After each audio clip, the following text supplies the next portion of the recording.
వాటి కలర్ ఎట్లా కాంబినేషన్ అనేది వస్తుంది.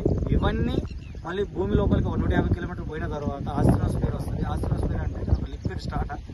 ఈ సముద్రపు నీరు ఏదైతే ఉందో అవన్నీ ఈ కాంటినెంట్స్ అన్నీ దాని మీద ఫ్లోట్ అవుతుంటాయి. మనం ఒక కర్ర ముక్కని కనుక నీటి మీద వేస్తే ఎట్లా తెలియడుతుందో ఆ విధంగా ఉంటుంది. అది తెలియక చాలామంది జియాలజీ అనేది 200-300 ఫీట్లు వేస్తాం, లేకుండా 1000 ఫీట్లు వేస్తాం అని అంటుంటారు.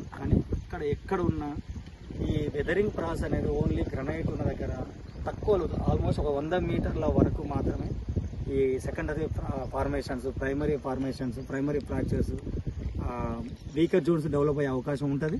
అక్కడ మాత్రం వాటర్ వస్తుంది, అంత మించి రాదు. అందుకనే ఈరోజు ఒక తండు Mailaram, this belongs to Ibrahimpatnam మండలం, రంగారెడ్డి జిల్లాలో ఒక సర్వే చేసినాం. అక్కడ బోరు ఇప్పుడు ఉంది. జస్ట్ ఆ నుంచి ఒక 2-3 ఫీట్ల దూరంలో ఒక బోర్ వేశారు.